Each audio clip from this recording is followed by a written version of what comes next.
Hello, my name is Casey Webb, and I'm here to talk about the Heidi Roizen case study.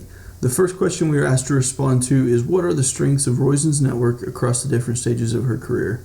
I'll walk through the different stages of her career and highlight the strengths that I saw as I learned about Heidi Roizen.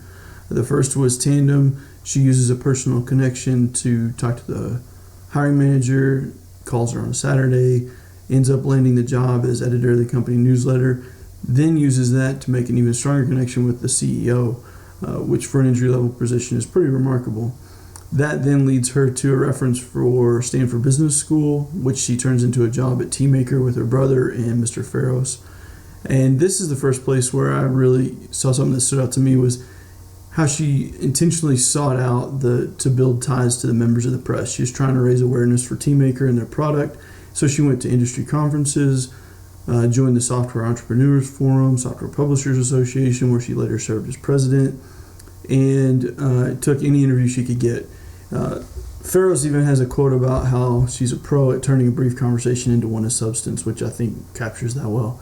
Then as she moved on to Apple, here she had to start really relying on her network. She had to call in favors to kind of garner industry support. She lists the three factors of building and maintaining a network as access to people, performance or responsiveness, and consistency. She said this consistency is what people rely on time and time again. They know how you will respond in a situation and can come to expect that. Then she moved on to be a mentor capitalist.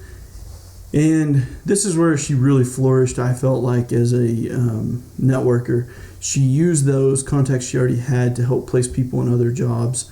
And kind of a nod to Adam Grant's book, Give and Take, she really focused on benefiting both parties, made sure that both sides won, or she wouldn't make the recommendation or the connection, meaning that not only did she possibly benefit, but definitely the two parties in the mix there. And then last, she moved on to SoftBank, where she was a venture capitalist.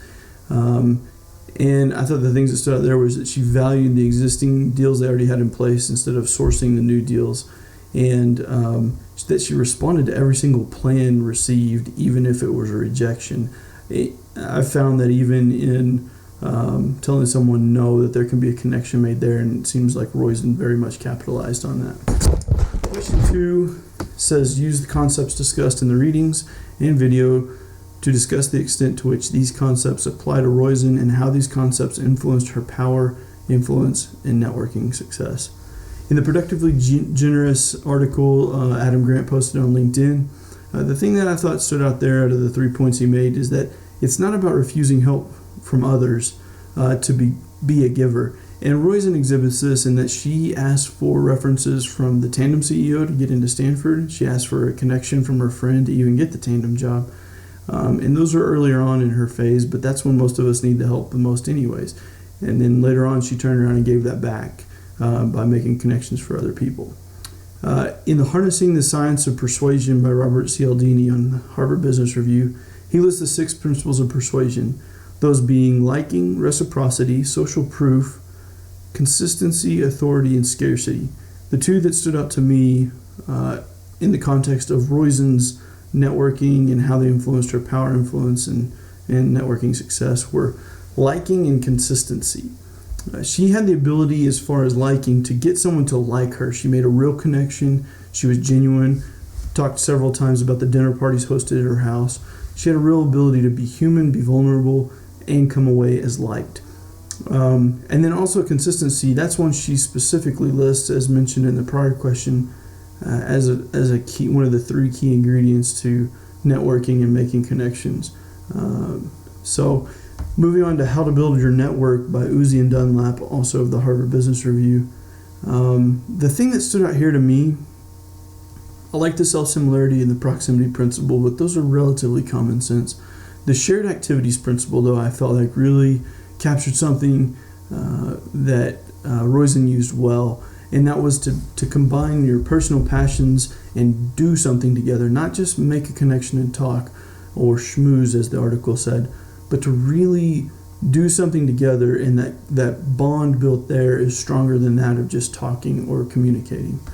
And then lastly, the main text, Give and Take, the Adam Grant book, in the video, He defines 3 different types of people: takers, givers, and matchers. Takers like to get more than they give, obviously. Matchers will do something for you if you'll do something for me. And then givers who just enjoy helping other people with no strings attached. Undoubtedly, I think Roizen is a giver. I think there's times where you might say she has somewhat of a matching principle to her, but overall a giver. And the areas where I saw that the most was her genuine interest in others. It said that she favored interesting people over famous people, and that the best way to get to know a famous person was before they were famous, so that once they became famous, you already knew them. Talks about how she didn't necessarily need frequent contact to have deep results. This reminded me of the dormant ties section of Grant's book. And then there were a lot of similarities to the Adam Rifkin section where they talked about 5-minute favors. He said that his favorite 5-minute favor was an introduction. I felt like half of the text about Roizen was her ability to make contacts and connections for other people. And then lastly, as far as giving, I just thought the dinner parties really stood out to me. The fact that she would cook herself for her guests, and then was so thoughtful and methodical in how she chose the guest list to make sure that everyone felt comfortable. I thought that really spoke that she was putting others' interests over hers. So anyways, I have thoroughly enjoyed learning about influence.